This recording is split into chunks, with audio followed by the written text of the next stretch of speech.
الحمد لله نحمد الله ونستعينه ونؤمن به ونتوكل عليه ونعوذ بالله من شرور أنفسنا ومن سيئات أعمالنا من يهده الله فلا مضل له ومن يضلل فلا هادي له أشهد أن لا إله إلا الله وحده لا شريك له وأشهد أن محمدا عبده ورسوله أرسله بالهدى ودين الحق ليظهره على الدين كله ولو كره المشركون اللهم صل على محمد وعلى آل محمد كما صليت على إبراهيم وعلى آل إبراهيم وبارك على محمد وعلى آل محمد كما باركت على إبراهيم وعلى آل إبراهيم في العالمين إنك حميد مجيد أيها الناس اتقوا الله عباد الله أعوذ بالله من الشيطان الرجيم وإذ قالت أمة منهم لم تعظون قوما الله مهلكهم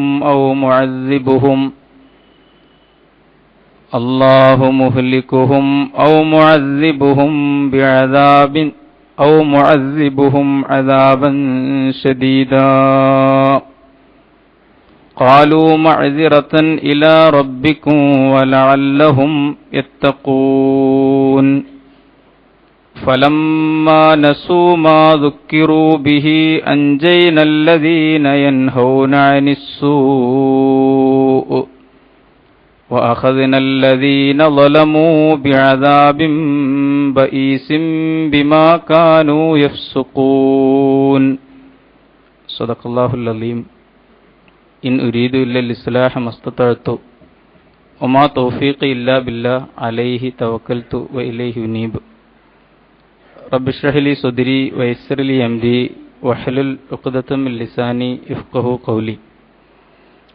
സത്യവിശ്വാസികളായ സഹോദര സഹോദരിമാരെ, ലോകരക്ഷിതാവായ അള്ളാഹുവിൻ്റെ വിധിവിലക്കുകൾക്ക് വിധേയപ്പെട്ട്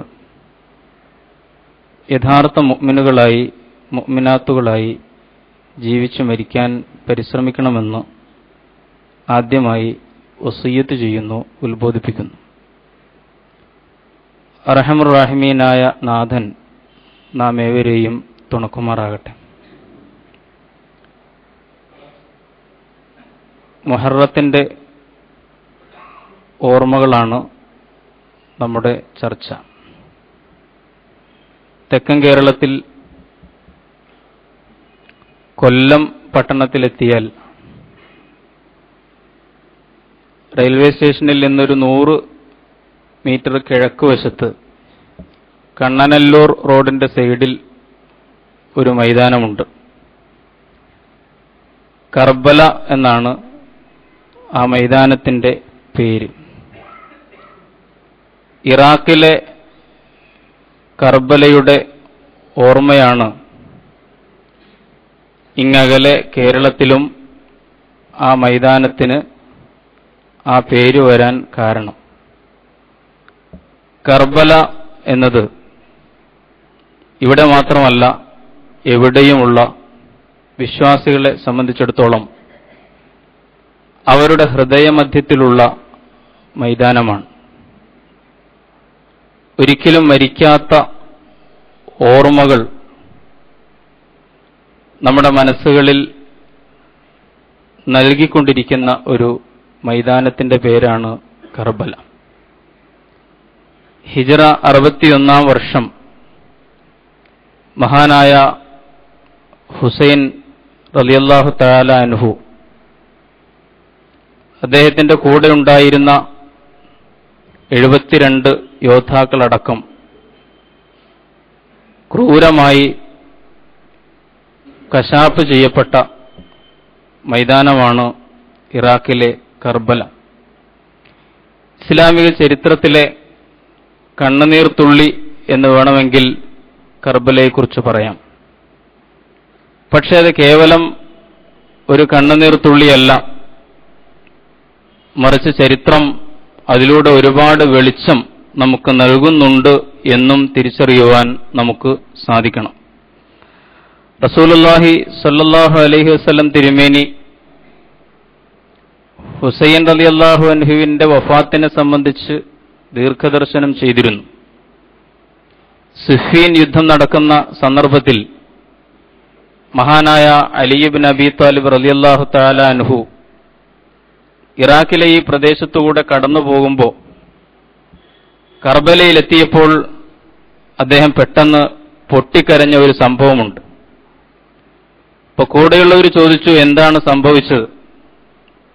അലി ഇബ്നു അബീ ത്വാലിബ് റളിയല്ലാഹു തആല അൻഹു പറഞ്ഞു, ഒരു ദിവസം ഞാൻ റസൂലിനെ കണ്ടുമുട്ടിയപ്പോൾ അവിടെ എന്നോട് പറഞ്ഞു, അങ്ങകലെ ഇറാഖിലെ കർബല എന്ന സ്ഥലത്ത് ഹുസൈൻ ഷഹാദത്ത് വരിക്കും എന്ന്. ഹുസൈൻ റളിയല്ലാഹു അൻഹു കൊച്ചുകുട്ടിയായിരിക്കെ പ്രവാചകൻ ജിബ്രീലിൽ നിന്ന് അറിഞ്ഞതായി പറഞ്ഞുകൊണ്ട് അലിയെ അറിയിച്ച കാര്യമാണ്. ഞാൻ സൂചിപ്പിക്കുന്നത്, ഹിജറ 61 വർഷം ഇറാഖിലെ ഈ കർബലയിൽ തീക്ഷ്ണമായ ഒരു ഏറ്റുമുട്ടലിന്റെ ഒടുവിൽ വളരെ ദാരുണമായ നിലയിൽ പ്രവാചകന്റെ ഈ പ്രിയപ്പെട്ട പൗത്രൻ അലിയുടെയും ഫാത്തിമയുടെയും മകൻ, ഇസ്ലാമിക സമൂഹത്തിന്റെ കണ്ണിലുണ്ണിയായിരുന്ന ഹുസൈൻ റളിയല്ലാഹു തആല അൻഹു രക്തസാക്ഷ്യം കൊണ്ട് അനുഗ്രഹിക്കപ്പെടും എന്നത് മഹാനായ റസൂലുള്ളാഹി സ്വല്ലല്ലാഹു അലൈഹി വസല്ലമിന്റെ പ്രവചനവും ദീർഘദർശനവുമായിരുന്നു എന്ന് സൂചിപ്പിക്കാനാണ്. രാജ്യം ഭരിച്ചിരുന്ന ഉമവി ഭരണാധികാരിയായിരുന്ന യസീദ് ബിൻ മുആവിയയുടെ ഗവർണർ ഇബ്നു സിയാദിന്റെ പട്ടാളമാണ് ഹുസൈനെയും അനുയായികളെയും ക്രൂരമായി കൊലപ്പെടുത്തിയത്.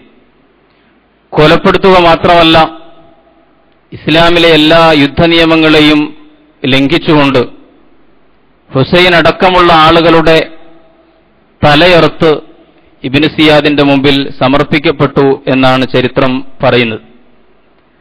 ഇമാം ഹുസൈനും സംഘവും നേരിട്ടത് ഇബ്നു സിയാദിന്റെ 4000 വരുന്ന പട്ടാളത്തോടാണ്.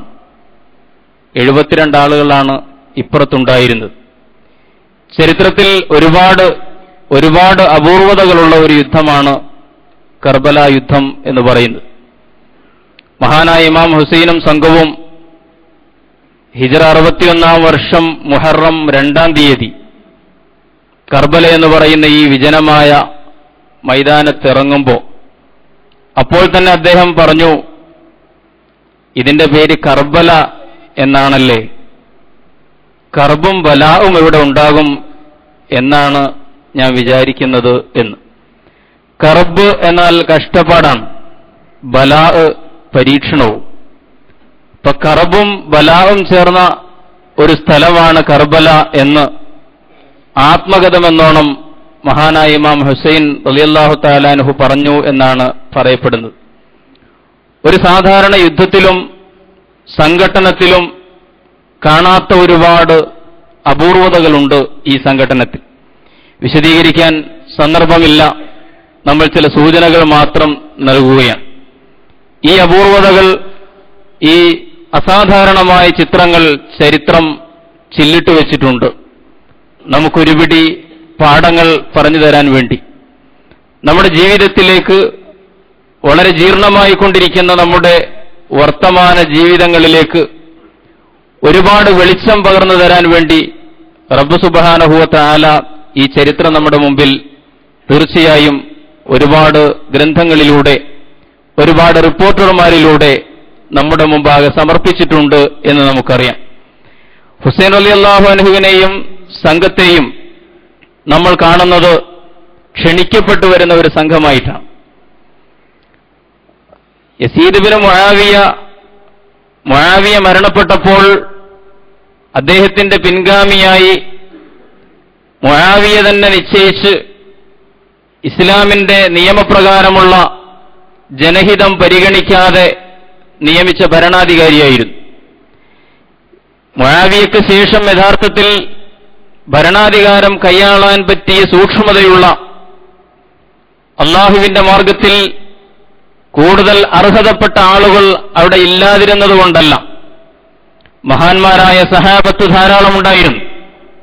പക്ഷേ മുആവിയ സ്വന്തം മകനാണ് അധികാരം കൈമാറിയത്. അതുകൊണ്ട് തന്നെ ഈ യസീദിനെ ബൈഅത്ത് ചെയ്യാൻ പ്രമുഖരായ പല സഹാബിമാരും വിസമ്മതിക്കുകയുണ്ടായി. അതിലൊരാളായിരുന്നു ഇമാം ഹുസൈൻ ബിൻ അലി റളിയല്ലാഹു തആല അൻഹു. അതുപോലെ വേറെയും പലരുമുണ്ടായിരുന്നു. അബ്ദുറഹ്മാൻ ബിൻ അബൂബക്കറിനെ പോലെ, അതുപോലെ അബ്ദുല്ലാഹി ബിൻ സുബൈറിനെ പോലുള്ള മഹാന്മാരായ സഹാബിമാർ അവരാരും ബൈഅത്ത് ചെയ്തില്ല. ബൈഅത്ത് ചെയ്യാൻ വേണ്ടി ഒരുപാട് നിർബന്ധിക്കപ്പെട്ടു. പക്ഷേ ഈ പറഞ്ഞ ആളുകളെക്കാളൊക്കെ ഇസ്ലാമിക സമൂഹത്തിന്റെ മനസ്സിൽ സ്വാധീനമുള്ള, അവരുടെ കണ്ണിലുണ്ണിയായിരുന്ന പ്രവാചകന്റെ പ്രിയപ്പെട്ട പൗത്രൻ ഹുസൈൻ റളിയല്ലാഹു അൻഹുവിനാണ് കൂടുതൽ സ്വാധീനമെന്ന് തിരിച്ചറിഞ്ഞുകൊണ്ട് അദ്ദേഹത്തിന്റെ ബൈഅത്തിന് വേണ്ടി നിർബന്ധിക്കുകയുണ്ടായി യസീദ് ബിൻ മുആവിയ. പക്ഷേ എല്ലാ പ്രലോഭനങ്ങളെയും ഒഴിവാക്കിക്കൊണ്ട് നിർബന്ധം മുറുകിയപ്പോൾ മദീനത്തു നിന്ന് മക്കയിലേക്ക് താമസം മാറ്റിക്കൊണ്ട് എന്നാൽ തന്റെ നിലപാടിൽ ധീരമായി ഉറച്ചു നിൽക്കുകയായിരുന്നു ഇമാം ഹുസൈൻ റളിയല്ലാഹു തആല അൻഹു. അപ്പോഴാണ് അദ്ദേഹത്തിന് ഇറാഖിൽ നിന്ന് പിന്തുണ ലഭിക്കുന്നത്. കൂഫക്കാരായ ആളുകൾ താങ്കളെ ബൈഅത്ത് ചെയ്യുന്നു എന്ന് പറഞ്ഞ് അറിയിപ്പുകൾ വരുന്നത്, താങ്കൾ ഖലീഫയാകണം. മഹാനായ ഇമാം ഹുസൈൻ റളിയല്ലാഹു അൻഹു ഒരു ദൂതനെ അങ്ങോട്ട് പറഞ്ഞയച്ചു. ആ ദൂതനിൽ ബൈഅത്ത് ചെയ്തുകൊണ്ട് ഇമാം ഹുസൈനുള്ള പിന്തുണ ആ നാട്ടുകാരറിയിക്കുകയുണ്ടായി. അതുകൊണ്ട് താങ്കൾ പുറപ്പെട്ടോളൂ, ഇവിടെ എല്ലാ സംവിധാനവും ഒരുങ്ങിയിരിക്കുകയാണ്, താങ്കൾ ഖിലാഫത്ത് ഏറ്റെടുക്കണം. 18,000-ഓളം വരുന്ന ആളുകൾ ബൈഅത്ത് ചെയ്തു കഴിഞ്ഞു എന്നിങ്ങനെയുള്ള അറിയിപ്പുകൾ ലഭിച്ചതിന് ശേഷമാണ് മഹാനായ ഇമാം ഹുസൈൻ റളിയല്ലാഹു തആല അൻഹു പോകാൻ ഒരുങ്ങുന്നത്. ഒരുപാട് ആളുകൾ അദ്ദേഹത്തെ പിന്തിരിപ്പിക്കാൻ ശ്രമിച്ചു. പക്ഷേ അള്ളാഹുവിന്റെ മാർഗത്തിൽ സത്യത്തിനു വേണ്ടി, നീതിയെ വിജയിപ്പിക്കാൻ വേണ്ടി, അധർമ്മകാരിയെ പരാജയപ്പെടുത്താൻ വേണ്ടിയുള്ള ജിഹാദിന്റെ സന്ദർഭമാണിതെന്ന് തിരിച്ചറിഞ്ഞുകൊണ്ട് മഹാനായ ഹുസൈൻ റളിയല്ലാഹു തആല അൻഹു യാത്ര പോവുകയാണ് ഉണ്ടായത്. ഒടുവിൽ കൂഫക്കാര് ചതിച്ചു എന്ന് നമ്മൾ ചരിത്രത്തിൽ വായിക്കും. ഇബ്നു സിയാദിന്റെയും യസീദിന്റെയും കുതന്ത്രങ്ങളിൽപ്പെട്ട് അവരുടെ സ്വാധീന ശക്തിയിൽ, അവരുടെ അധികാരത്തിന്റെ ഗർവിൽ പേടിച്ചുപോയി സമൂഹം സത്യത്തിൽ മനസ്സുകൊണ്ട് ഹുസൈൻ റളിയല്ലാഹു അൻഹുവിനെയും അദ്ദേഹത്തിന്റെ നിലപാടിനെയും പിന്തുണക്കുന്നതോടൊപ്പം ഇബ്നു സിയാദിന് വേണ്ടി, യസീദ് ബിൻ മുആവിയയ്ക്ക് വേണ്ടി ആയുധമെടുക്കുകയായിരുന്നു. അങ്ങനെ കൂഫക്കാർ മഹാനായ ഹുസൈനെ ചതിച്ചതായി നമ്മൾ ചരിത്രത്തിൽ വായിക്കുകയാണ്. സ്വന്തം മനസാക്ഷിയെ ലംഘിച്ചുകൊണ്ട് ഇതാണ് സത്യം, ഈ ഭാഗത്ത് നിൽക്കലാണ് ശരി എന്ന് പൂർണ്ണബോധ്യം വന്നിട്ടും അപ്പുറത്തെ അധികാര ശക്തി കണ്ട് പീഡിപ്പിക്കാനുള്ള അവരുടെ കഴിവുകളും അധികാരങ്ങളും ശക്തിസന്നാഹങ്ങളും കണ്ടുകൊണ്ട് ആ സത്യത്തെ മാറ്റി നിർത്തിക്കൊണ്ട് അധികാരത്തിന്റെ പക്ഷത്ത് ചേർന്ന ഒരു സമൂഹത്തിന്റെ ചിത്രം കർബല സംഭവം നമ്മെ ബോധ്യപ്പെടുത്തുന്നുണ്ട്. കർബല വരെ അദ്ദേഹത്തിന് തിരിച്ചുപോകാൻ പോലുമുള്ള സൗകര്യം കൊടുക്കാതെ സമ്മർദ്ദത്തിൽപ്പെടുത്തി കർബല മൈതാനം വരെ അദ്ദേഹത്തെ അനുഗമിച്ചിരുന്ന ഈ യസീദ് ബിൻ മുആവിയയുടെ ഒരു സേനാനായകൻ ഹിർറു ബിൻ യസീദ് അവസാനം യുദ്ധം തുടങ്ങാൻ പോകുന്ന സന്ദർഭത്തിൽ, ആ നിമിഷത്തിൽ അദ്ദേഹം കളം മാറി ചവിട്ടുന്നത് ചരിത്രത്തിൽ നമ്മൾ വായിക്കുകയാണ്. മനസ്സാക്ഷിയുടെ ഉൾവിളി കൊണ്ട് ഇതാണ് യഥാർത്ഥത്തിൽ സത്യം, നേരിടാൻ പോകുന്നത് അള്ളാഹുവിന്റെ പ്രവാചകന്റെ പ്രിയപ്പെട്ട പൗത്രനെയാണ്, അദ്ദേഹത്തിന്റെ കൂടെയുള്ള കുടുംബാംഗങ്ങളെയാണ് എന്നൊക്കെ തിരിച്ചറിഞ്ഞുകൊണ്ട് അവസാന നിമിഷത്തിൽ യുദ്ധം തുടങ്ങാൻ പോകുന്ന മുഹൂർത്തത്തിൽ ഹിർറു ബിൻ യസീദ് എന്ന് പറയുന്ന സേനാനായകൻ തന്റെ കുതിരയുമായി ഹുസൈന്റെ പക്ഷത്ത് നിന്നുകൊണ്ട് യുദ്ധം ചെയ്യുന്ന ചിത്രവും നമ്മൾ ചരിത്രത്തിൽ വായിക്കുന്നുണ്ട്. ഹുസൈൻ റളിയല്ലാഹു അൻഹുവിന്റെ സംഘത്തിലുണ്ടായിരുന്ന ഓരോരുത്തരായി വധിക്കപ്പെടുകയാണ്, വളരെ ക്രൂരമായി കൈകാര്യം ചെയ്യപ്പെടുന്നു. അവസാനം ഹുസൈൻ റളിയല്ലാഹു അൻഹു ഒറ്റയ്ക്ക് അധർമ്മത്തിന്റെ, അനീതിയുടെ ശക്തികളോട് ഒറ്റയ്ക്ക് നിന്ന് പൊരുതുന്ന ഒരു മനുഷ്യന്റെ ചിത്രം നമ്മൾ ചരിത്രത്തിൽ കാണുകയാണ്. അദ്ദേഹം കാലാൾപ്പടെ ഒറ്റയ്ക്ക് നേരിടുകയാണ്. ഒരുപാട് പേരെ അദ്ദേഹം വധിച്ചു. ആ സന്ദർഭത്തിൽ പക്ഷേ അദ്ദേഹത്തോട് ശത്രുക്കൾ അടുക്കുന്തോറും, ഞാൻ നേരത്തെ പറഞ്ഞല്ലോ, ചരിത്രം കണ്ട എല്ലാ യുദ്ധങ്ങളിൽ നിന്നും വ്യത്യസ്തമായ, എല്ലാ പോരാട്ടങ്ങളിൽ നിന്നും ഭിന്നമായ ഒരുപിടി അപൂർവതകളുള്ള ഒരു സംഭവമാണ് കർബല സംഭവം. ചരിത്രകാരന്മാരെ രേഖപ്പെടുത്തി, അവിടെ ഇമാം ഹുസൈൻ ഒറ്റയ്ക്ക് നിന്ന് പൊരുതുമ്പോൾ അദ്ദേഹത്തെ കൊല്ലാൻ വേണ്ടി വന്ന, അദ്ദേഹത്തെ ലക്ഷ്യമായി കണ്ടുകൊണ്ടുവന്ന ഈ സൈന്യം, അതിൽപ്പെട്ട ആളുകൾ അദ്ദേഹത്തെ നേരിടുന്നതിൽ നിന്ന് മാറി മാറിപ്പോകുന്ന ഒരു കാഴ്ചയുണ്ട്.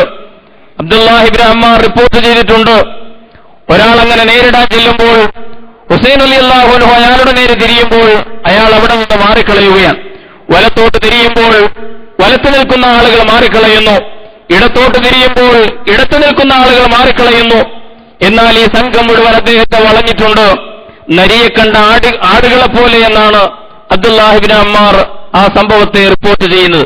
കാരണം എന്താണെന്ന് ചോദിച്ചാൽ, നേരിടാൻ പോകുമ്പോൾ, കൊല്ലാനൊരുങ്ങുമ്പോൾ ആരെയാണ് ഞങ്ങൾ കൊല്ലുന്നത്? അള്ളാഹുവിന്റെ ഹബീബായ പ്രിയപ്പെട്ട റസൂലുള്ളാഹി സ്വല്ലല്ലാഹു അലൈഹി വസല്ലമിന്റെ പ്രിയപ്പെട്ട പൗത്രനെയാണല്ലോ ഞങ്ങൾ കൊല്ലാൻ പോകുന്നത്. ചരിത്രത്തിൽ ഈ പാപഭാരം ഏറ്റെടുക്കുവാൻ എനിക്ക് കഴിയില്ല, മറ്റാരെങ്കിലും അദ്ദേഹത്തെ വധിച്ചോട്ടെ എന്ന് കരുതിക്കൊണ്ട് ഹുസൈൻ റളിയല്ലാഹു അൻഹുവുമായി മുഖാമുഖം വരുമ്പോൾ മാറി മാറിക്കളയുന്ന ചിത്രം ചരിത്രം നമുക്ക് കാണിച്ചു തരികയാണ്. അവസാനം എല്ലാം കഴിഞ്ഞ് എല്ലാ ക്രൂരതകളും എല്ലാ ദുരന്തങ്ങളും സംഭവിച്ചതിന് ശേഷം സാക്ഷാൽ യസീദ് ഇബ്നു മുആവിയയുടെ മുമ്പിൽ മഹാനായ ഹുസൈൻ റളിയല്ലാഹു അൻഹുവിന്റെ അറുത്തെടുത്ത തല മുമ്പിൽ കൊണ്ടുവരപ്പെടുമ്പോൾ ആ സന്ദർഭത്തിൽ യസീദ് പറയുന്നുണ്ട്, ഇബ്നു സിയാദിനെ അള്ളാഹു ശപിക്കട്ടെ എന്ന്. ഇബ്നു സിയാദ് നശിച്ചു പോകും എന്ന് പറയുന്നത് സാക്ഷാൽ യസീദ് ഇബ്നു മുആവിയാണ്. അദ്ദേഹം പറഞ്ഞു, ഒരു സന്ദർഭം, ഒരവസരം ഹുസൈന് നൽകാമായിരുന്നു, അദ്ദേഹത്തിനെ വന്ന് കണ്ടിട്ട് കാര്യങ്ങളിൽ ഒരു തീരുമാനമെടുക്കാമായിരുന്നു. പക്ഷേ അതിനു മുമ്പ് ഇബ്നു സിയാദ് അദ്ദേഹത്തെ ക്രൂരമായി കൊന്നുകളഞ്ഞല്ലോ, അവൻ അല്ലാഹു ശപിക്കട്ടെ എന്ന് ഈ ഇബ്നു സിയാദിനെ നിയമിച്ച, ഈ ഗവർണറെ നിയമിച്ച, ഖലീഫയായിരുന്ന, ഭരണാധികാരിയായിരുന്ന യസീദ് പോലും പറയുന്നതായി നമ്മൾ കാണുകയാണ്. അതുകൊണ്ടാണ് ഞാൻ സൂചിപ്പിച്ചത്, ഒരുപിടി അസാധാരണത്വങ്ങളുണ്ടായിരുന്ന ഒരു പോരാട്ടമായിരുന്നു. അവസാനം എല്ലാവരും ഇങ്ങനെ നേരിടുന്നതിൽ നിന്ന് പിന്മാറി കളയുമ്പോൾ സേനാനായകൻ അവിടെ നിന്ന് അട്ടഹസിക്കുകയാണ്. നിങ്ങൾ എന്താണ് ചെയ്യുന്നത്?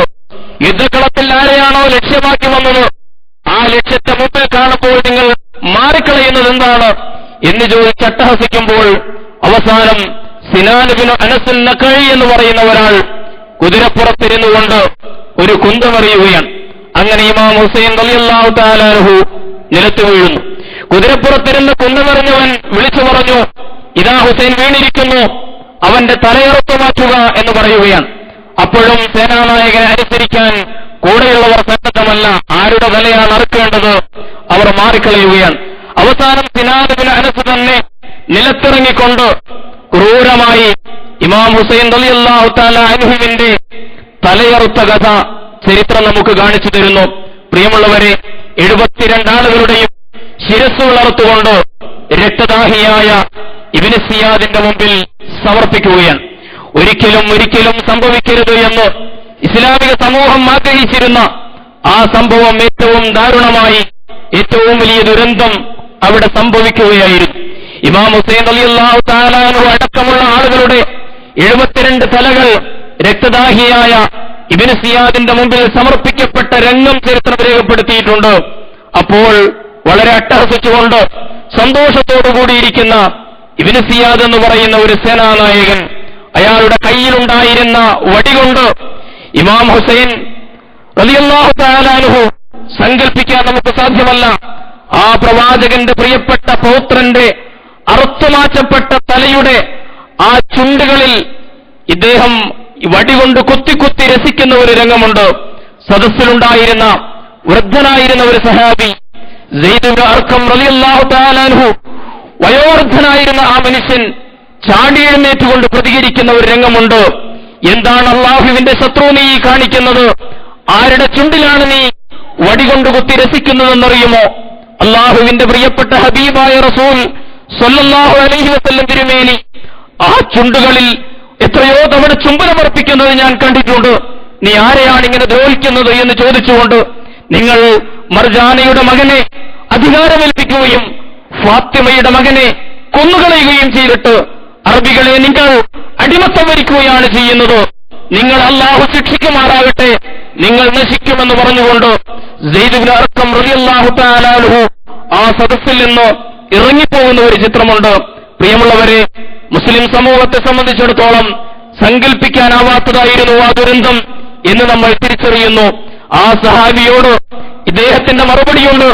ഇബ്നു സിയാദ് പറയുന്നുണ്ട്, നീ മനസ്സിലാക്കണം, നീ ഇപ്പോൾ പടികിളവനായിപ്പോയി, ഇല്ലെങ്കിൽ നിന്നെയും ഞാനിപ്പോൾ കാണിച്ചു തന്നേനെ എന്ന് പറയുന്ന ഒരു മറുപടിയുണ്ട്. ഞാൻ ചരിത്രം വിശദീകരിക്കുന്നില്ല, വളരെ വൈകാരികതയുള്ള ഒരു സംഗതി തന്നെയാണ്. പക്ഷേ ഇതിന്റെ പേരിൽ മുസ്ലിം സമൂഹം പല ആചാരങ്ങളും പല അനാചാരങ്ങളും അത്യാചാരങ്ങളും ഈ മുഹറത്തിന്റെ പേരിൽ അഥവാ ആശൂറ ദിവസം ചരിത്രത്തിൽ സംഭവിച്ച ഈ ദുരന്തത്തിന്റെ പേരിൽ കാട്ടിക്കൂട്ടുകയുണ്ടായി. ചില ആളുകൾ ഇതിൽ വല്ലാത്ത ദുഃഖാചരണം നടത്തുന്നു. നമുക്കറിയാമല്ലോ, ഷീഈ വിഭാഗം. ഇപ്പോഴും നമുക്കറിയാം, ഇറാഖിലെ കർബലയിൽ ഇമാം ഹുസൈൻ റളിയല്ലാഹു തആല അൻഹുവിന്റെയും അദ്ദേഹത്തിന്റെ സഹപ്രവർത്തകരുടെയും മഖ്ബറയുണ്ട്. ആ മഖ്ബറയിൽ ഏറ്റവും വലിയ ഒരു തീർത്ഥാടന കേന്ദ്രമാണ്. ഷിയാക്കളെ സംബന്ധിച്ചിടത്തോളം അവരേറ്റവും വലിയ ദുഃഖാചരണം ആചരിക്കുന്ന ദിവസമാണിത്. സ്വന്തം മാറുകൾ കീറിക്കൊണ്ട്, മാന്തിപ്പറിച്ചുകൊണ്ട്, മുഖത്ത് പരിക്കേൽപ്പിച്ചുകൊണ്ട്, ഉറക്കെ അട്ടഹസിച്ച് നിലവിളിച്ചുകൊണ്ട് ഇസ്ലാം നിരോധിച്ച ഒരുപാട് സംഗതികൾ ഇതുമായി ബന്ധപ്പെട്ട് ദുഃഖാചരണത്തിന്റെ ഭാഗമായി നടത്തുന്നു. ഇതിന്റെ ഒരു വിപരീത സമീപനം വേറെ ചില ആളുകൾ നടപ്പിലാക്കി. അവരിത് സന്തോഷത്തിന്റെ ദിവസമാക്കി. എന്ന് പറഞ്ഞാൽ ഇമാം ഹുസൈനോടും ബനൂ ഹാശിം കുടുംബത്തോടും വിരോധമുള്ള ഒരു വിഭാഗം അവരിത് സന്തോഷ പ്രകടനത്തിന്റെ സന്ദർഭമാക്കി. അന്ന് മുഹറം 10 അന്ന് പ്രത്യേകമായി കൺമഷിയിടുക, സുറുമയെഴുതുക, നല്ല ഭക്ഷണം കഴിക്കുക, നല്ല വസ്ത്രം ധരിക്കുക എന്നിങ്ങനെയുള്ള ആത്യന്തികതകളിലേക്ക് പോയി. മഹാനായ ഇമാം ഷെയ്ഖുൽ ഇസ്ലാം ഇബ്നു തൈമിയ്യ റഹ്മത്തുള്ളാഹി അലൈഹി പറയുകയുണ്ടായി, ഈ രണ്ടു വിഭാഗവും ചെയ്തത് അങ്ങേറ്റം അവിവേകമാണ്.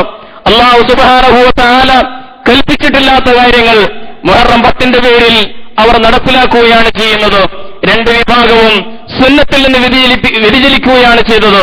ബിദ്അത്തിനെ ബിദ്അത്ത് കൊണ്ട് നേരിടാൻ സാധ്യമല്ല, തെറ്റിനെ തെറ്റുകൊണ്ട് നേരിടുക സാധ്യമല്ല, അവിവേകത്തെ മറ്റൊരു അവിവേകം കൊണ്ടല്ല നേരിടേണ്ടത്.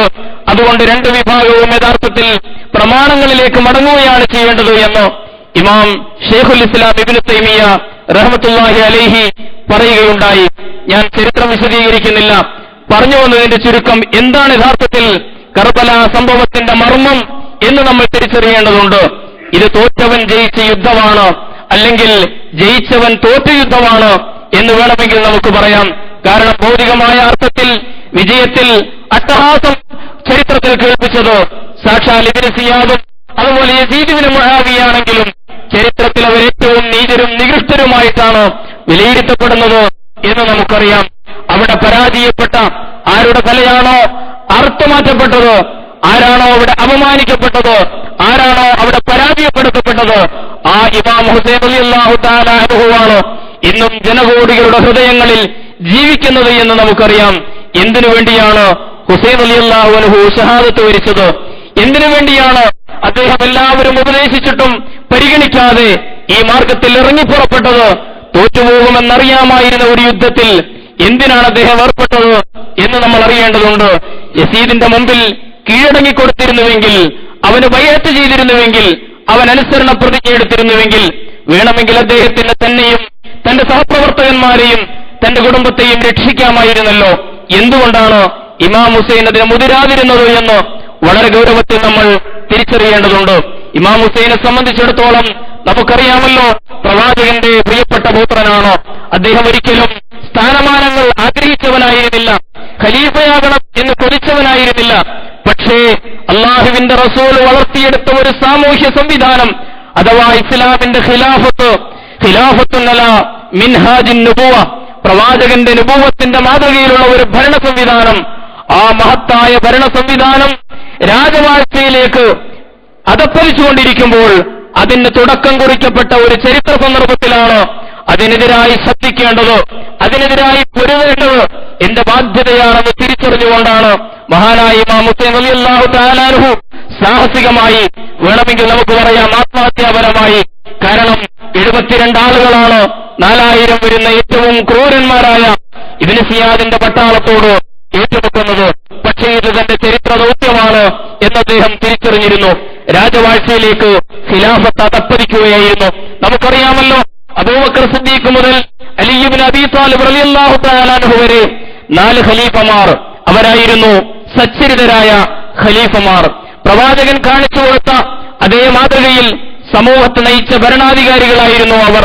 ആ ഖിലാഫത്തുർ റാഷിദയ്ക്ക് ശേഷം പിന്നെ രാജാധിപത്യത്തിലേക്ക് വഴുതി വീഴുകയാണ് ഇസ്ലാമിക സമൂഹം നിർഭാഗ്യവശാൽ ചരിത്രത്തിൽ സംഭവിച്ചത് എന്ന് നമുക്കറിയാം. വിശദീകരിക്കേണ്ടതില്ല. അവിടെ മഹാന്മാരായ സഹാബത്തുണ്ടായിരുന്നു. അവർക്ക് ഏറ്റവും വലിയ വിയോജിപ്പുകൾ ഉണ്ടായിരുന്നു. അലിയിൽ നിന്ന് ഭരണാധികാരം ഏറ്റെടുത്ത മുആവിയയുടെ ഹാവവും ഭാവവും അതുപോലെ ആളുകളെ ബൈഅത്ത് ചെയ്യിക്കാനുള്ള കുതന്ത്രങ്ങളും ഇതൊക്കെ കണ്ട സഹാബത്തിന് മനസ്സിലായിരുന്നു, ഇത് ഖിലാഫത്തിന്റെ പിന്തുടർച്ചയല്ല ഇനി സംഭവിക്കാൻ പോകുന്നത്. മുആവിയ അധികാരം ഏറ്റെടുത്തതിന് ശേഷം പിറ്റേന്ന് അദ്ദേഹത്തെ തെരുവിൽ വെച്ച് കാണുമ്പോൾ സഅദ് ഇബ്നു അബീ വഖാസ് റളിയല്ലാഹു തആല അൻഹു അദ്ദേഹത്തിന്റെ സലാം ചൊല്ലുന്നത് അസ്സലാമു അലൈക അയ്യുഹൽ മലിക് എന്ന് പറഞ്ഞുകൊണ്ടാണ്. അസ്സലാമു അലൈക യാ അമീറുൽ മുഅ്മിനീൻ എന്നല്ല, അസ്സലാമു അലൈക അയ്യുഹൽ മലിക്, രാജാവേ താങ്കൾക്ക് സലാം. അത്ഭുതത്തോടുകൂടി മുആവിയ ചോദിച്ചു, എന്തേ താങ്കൾ അങ്ങനെ സലാം ചൊല്ലുന്നു? അമീറുൽ മുഅ്മിനീൻ എന്ന് എന്തുകൊണ്ടാണ് എന്നെ വിളിക്കാത്തത് എന്ന് ചോദിക്കുമ്പോൾ അദ്ദേഹം പറഞ്ഞു, താങ്കൾ ജനഹിതപ്രകാരമല്ല അധികാരത്തിലെത്തിയിട്ടുള്ളത്, അള്ളാഹുവിന് തൃപ്തികരമായ രീതിയിലല്ല താങ്കൾ ഖിലാഫത്ത് ഏറ്റെടുത്തിട്ടുള്ളത്, അതുകൊണ്ട് അസ്സലാമു അലൈക അയ്യുഹൽ മലിക്, രാജാവാണ് താങ്കൾ എന്ന് പറയുകയുണ്ടായി. ഈ മുആവിയ പിന്നീട് അദ്ദേഹത്തിന്റെ മകൻ യസീദിനെ ഭരണാധികാരം ഏൽപ്പിക്കുന്നു. അങ്ങനെ വംശീയപരമായ ഒരാധിപത്യത്തിന്റെ കവാടം ഇസ്ലാമിക സമൂഹത്തിൽ തുറക്കപ്പെടുകയായിരുന്നു എന്ന് നമുക്കറിയാം. ഏറ്റവും വലിയ ദൈവികമായ സൂക്ഷ്മതയുടെ അതുപോലെ തന്നെ ജനസേവനത്തിന്റെ ഉദാത്ത മാതൃകകളായിരുന്ന സച്ചരിതരായ ഖലീഫമാർക്ക് ശേഷം ജനവിരുദ്ധരായ ഖലീഫമാർ അധികാരത്തിൽ വന്നു. ഖലീഫമാർ ഇസ്ലാമിന്റെ ഖലീഫമാരെന്നല്ല പറയേണ്ടത്, അവർ രാജാക്കന്മാർ തന്നെയായിരുന്നു. ആ രാജാധിപത്യമാണല്ലോ നൂറ്റാണ്ടുകൾ പിന്നിട്ടിട്ട് സഹസ്രാബ്ദം പിന്നിട്ടിട്ടും ഇന്നും തുടർന്നുകൊണ്ടിരിക്കുന്നത് എന്ന് നമുക്കറിയാം. നീണ്ട 14 നൂറ്റാണ്ടുകൾക്ക് ശേഷം ഇന്നും മുസ്ലിം സമൂഹം ജീവിക്കുന്ന ഒരുപാട് നാടുകൾ, അറബ് നാടുകൾ, ഹിജാസ് അടക്കം നമുക്കറിയാം രാജാധിപത്യത്തിന്റെ കീഴിലാണ്. ഇസ്ലാമിക ഖിലാഫത്തുൽ മിൻഹാജുൻ നുബുവ എന്ന് പറഞ്ഞ നുബുവത്തിന്റെ മാതൃകയിലുള്ള ഭരണ സംവിധാനത്തിന് പകരം രാജാക്കന്മാരും അവരുടെ താൽപര്യങ്ങളും ഭരിക്കപ്പെട്ടുകൊണ്ടിരിക്കുന്ന ഒരു സംവിധാനത്തിലൂടെയാണ് കടന്നുപോകുന്നത് എന്ന് നമുക്കറിയാം. അബൂബക്കർ സിദ്ദീഖ് റളിയല്ലാഹു തആല അൻഹുവും ഉമറും ഉസ്മാനും അലിയും കാഴ്ചവെച്ച ഖിലാഫത്തിന്റെ മാതൃക എന്ത് എന്ന് ചരിത്രത്തിനറിയാം. ഒരിക്കലും അത് രാജാധിപത്യത്തിന്റെ, സ്വേച്ഛാധിപത്യത്തിന്റെ, ഏകാധിപത്യത്തിന്റെ ശൈലിയായിരുന്നില്ല. അബൂബക്കർ സിദ്ദീഖ് റളിയല്ലാഹു തആല അൻഹു ഭരണമേറ്റെടുത്ത ഉടനെ തന്നെ ജനങ്ങളോട് നടത്തുന്ന നയപ്രഖ്യാപനമുണ്ട്. അതിൽ അദ്ദേഹം പറയും, ഉല്ലീതു വലസ്തു ബിഖൈരിക്കും, ഉല്ലീതു ഞാനിതാ അധികാരം ഏൽപ്പിക്കപ്പെട്ടിരിക്കുകയാണ്, വലസ്തു ബിഖൈരിക്കും ഞാൻ നിങ്ങളിൽ ഏറ്റവും ഉത്തമനാണ് എന്ന യാതൊരു തെറ്റിദ്ധാരണയും എനിക്കില്ല, അതുകൊണ്ട് നിങ്ങൾ പ്രത്യേകമായി ശ്രദ്ധിക്കണം. ഇൻസിഉതു ഫഖവ്വിമൂനി, ഞാൻ വളഞ്ഞാൽ നിങ്ങൾ എന്നെ നേരെയാക്കണം എന്ന് ജനങ്ങളോട് പറയുകയാണ്. ഞാൻ വളഞ്ഞാൽ നിങ്ങൾ എന്നെ നേരെയാക്കണം. പ്രജകൾക്ക് അടിക്കാൻ വടി കൊടുക്കുന്ന ഒരു ഭരണാധികാരിയെ ചരിത്രമാദ്യമായി കാണുകയാണ് അബൂബക്കർ സിദ്ദീഖ് റളിയല്ലാഹു അൻഹു. രാവിലെ അദ്ദേഹം അങ്ങാടിയിലേക്ക് പോകുന്നു. ഒരാൾ വഴിയിൽ വെച്ച് കണ്ടിട്ട് ചോദിക്കുന്നു, അല്ല അമീറുൽ മുഅ്മിനീൻ എങ്ങോട്ടാണ് പോകുന്നത്? ഞാൻ മാർക്കറ്റിലേക്ക് പോകുന്നു. കച്ചവടക്കാരനായിരുന്നു അബൂബക്കർ, ഉപജീവനം കഴിക്കേണ്ടതിനു വേണ്ടി പോവുകയാണ്. ഖിലാഫത്ത് എന്ന് പറയുന്നത് സമ്പാദ്യമാർഗമായിട്ടല്ല അബൂബക്കർ കണ്ടത്. ഉടനെ അദ്ദേഹം ചോദിച്ചു, താങ്കൾ ഒരുപാട് കാര്യങ്ങൾ ഏൽപ്പിക്കപ്പെട്ട ഭരണാധികാരിയായല്ലോ, ഖലീഫയല്ലേ, താങ്കൾ ഇങ്ങനെ ജോലിയെടുത്ത് നടന്നാൽ ശരിയാകുമോ? ബൈത്തുൽ മാലിൽ നിന്നൊരു സംഖ്യ താങ്കൾക്ക് നിശ്ചയിച്ചു തരാൻ അബൂ ഉബൈദയോട് പറയാം, ഖജനാവ് സൂക്ഷിപ്പുകാരനായ അബൂ ഉബൈദയോട് പറയാം, അങ്ങനെ നമുക്കൊരു സംവിധാനം ഉണ്ടാക്കാം എന്ന് പറഞ്ഞുകൊണ്ട് അബൂബക്കർ സിദ്ദീഖിനെ തിരിച്ചു കൊണ്ടുവരുന്ന ഒരു രംഗമുണ്ട്. രാവിലെ തന്നെ സുബഹി നിസ്കാരം കഴിഞ്ഞിട്ട് വിധവകളായ ആളുകളുടെ വീട്ടിൽ, പണിക്കാരില്ലാത്ത അതുപോലെ സേവകരില്ലാത്ത ആളുകളുടെ, പുരുഷന്മാരില്ലാത്ത വീട്ടിൽ അവിടെ അവരുടെ ആടുകളെ കറന്നു കൊടുക്കാൻ, പാല് കറന്നു കൊടുക്കാൻ വേണ്ടി താൻ സ്ഥിരം ചെയ്തുകൊണ്ടിരിക്കുന്ന ജനസേവന പ്രവർത്തനത്തിന് വേണ്ടി ഇറങ്ങിത്തിരിക്കുന്ന ഒരു അബൂബക്കർ സിദ്ദീഖ് റളിയല്ലാഹു തആല അൻഹുവിനെ ചരിത്രത്തിൽ കാണിച്ചു തന്നത് ഈ ഖിലാഫത്തിന്റെ ഭരണ സംവിധാനമാണ് എന്ന് നമുക്കറിയാം. ഉമറുൽ ഫാറൂഖ് റളിയല്ലാഹു തആല അൻഹു പറയേണ്ടതില്ലല്ലോ, നീതി എന്ന 2 അക്ഷരത്തിന് അർത്ഥമുണ്ടെന്ന് ലോകത്തിന് കാണിച്ചു കൊടുത്ത മഹാനായ പ്രവാചകന്റെ ഉത്തരാധികാരി ഉമർ റളിയല്ലാഹു അൻഹുവിന് ഓരോ നിമിഷവും ഇമാറത്തിലിരുന്ന് ഖിലാഫത്ത് നയിച്ച ഓരോ നിമിഷവും അദ്ദേഹത്തിന് ആശങ്കയുണ്ടായിരുന്നു. സഹാബിമാരെ കാണുമ്പോൾ സൽമാൻ ഫാരിസിയെ പോലുള്ള സഹാബിമാരെ കാണുമ്പോഴൊക്കെ ഖലീഫ ചോദിക്കാറുണ്ടായിരുന്ന ഒരു ചോദ്യം ചരിത്രം രേഖപ്പെടുത്തിയിട്ടുണ്ട്.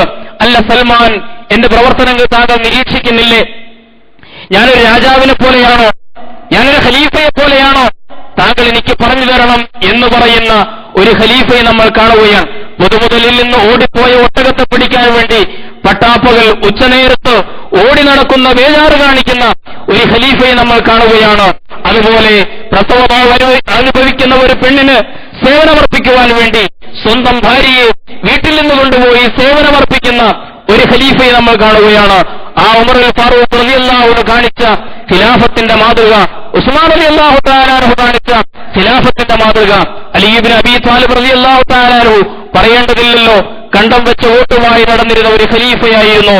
കാരണം അദ്ദേഹത്തിന് കിട്ടിയ ബൈത്തുൽ മാലിൽ നിന്ന് കിട്ടിയ തുണി കൊണ്ട് പലപ്പോഴും അദ്ദേഹത്തിന് പൂർണ്ണമായി ഒരു വസ്ത്രമുണ്ടാക്കി ധരിക്കാൻ, ഒരു കുപ്പായമുണ്ടാക്കി ഇട്ടു നടക്കാനുള്ള ശേഷി ഉണ്ടായിരുന്നില്ല. അതുകൊണ്ട് പലപ്പോഴും സ്വന്തം മകന് കിട്ടിയ സംഗതി കൂടി ഉപയോഗപ്പെടുത്തി അദ്ദേഹം വസ്ത്രം ധരിച്ചിരുന്നു എന്നൊക്കെ നമ്മൾ ചരിത്രത്തിൽ വായിക്കുകയാണ്.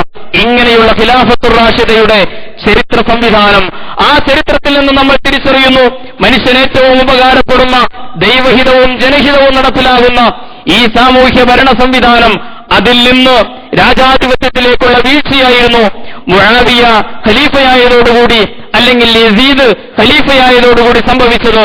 ഈ ഖിലാഫത്ത് രാജവാഴ്ചയിലേക്ക് വീണുപോകുന്ന ഈ പതനത്തിനെതിരെയുള്ള പോരാട്ടമായിരുന്നു യഥാർത്ഥത്തിൽ ഇമാം ഹുസൈൻ റളിയല്ലാഹു തആല അൻഹു നയിച്ചത് എന്ന് നമുക്കറിയാം. അവിടെ നിലപാടുകൾ എടുക്കുമ്പോൾ അയാൾക്ക് ഇഷ്ടപ്പെടുമോ, ഇയാൾക്ക് ഇഷ്ടപ്പെടുമോ, രാജാവിനെ എന്ത് ചെയ്യും എന്നിത്യാദി ചിന്തകളൊന്നും അദ്ദേഹത്തിനുണ്ടായിരുന്നില്ല. കാരണം പ്രവാചകൻ പഠിപ്പിച്ചിട്ടുണ്ടോ, ഏറ്റവും ശ്രേഷ്ഠമായ ജിഹാദ് എന്ന് പറയുന്നത് അഫ്ളലുൽ ജിഹാദ് കലിമത്തു ഹഖിൻ ഇൻദ സുൽത്താനിൻ ജായിർ, അധർമ്മകാരിയായ അധികാരിയുടെ മുമ്പിൽ സത്യത്തിന്റെ വചനം പറയലാണ് ഏറ്റവും ശ്രേഷ്ഠമായ ധർമ്മസമരമെന്ന് പ്രവാചകനിൽ നിന്ന് പഠിച്ചവരായിരുന്നു അവർ. പ്രിയമുള്ളവരെ, ഈ ചരിത്രങ്ങളൊക്കെ മുമ്പിൽ വെച്ചുകൊണ്ട് നമ്മുടെ വർത്തമാനകാലത്തെ വിലയിരുത്തുവാൻ ഇസ്ലാമിക സമൂഹത്തിന് സാധിക്കേണ്ടതുണ്ട്. ജീർണതയിലേക്ക് പോയിക്കൊണ്ടിരിക്കുന്ന നമ്മുടെ ജീവിതങ്ങൾ, ഒരുതരം നിസ്സംഗത വളർന്നുകൊണ്ടിരിക്കുകയാണ്. ഞാൻ വിശദീകരിക്കേണ്ടതില്ലല്ലോ. നമ്മുടെ കൺമുമ്പിൽ ഒരധർമ്മം കാണുന്നു, ഒരനീതി കാണുന്നു, ഒരു അധികാരി അയാളുടെ ഏറ്റവും വലിയ അധികാരത്തിന്റെ തിണ്ണബലം കൊണ്ട് ഗർവ് കാണിക്കുന്നു, അവകാശങ്ങൾ നിഷേധിക്കുന്നു. അവിടെ ഒന്നുറക്കെ പറയാൻ പോലും സാധ്യമല്ലാത്ത രീതിയിൽ ഭീരുത്വം ബാധിച്ച, നിസ്സംഗത ബാധിച്ച നിഷ്ക്രിയരായ ഒരു സമൂഹമാണ് ലോകത്ത് വളർന്നുകൊണ്ടിരിക്കുന്നത്. വിശദീകരിക്കേണ്ടതില്ല.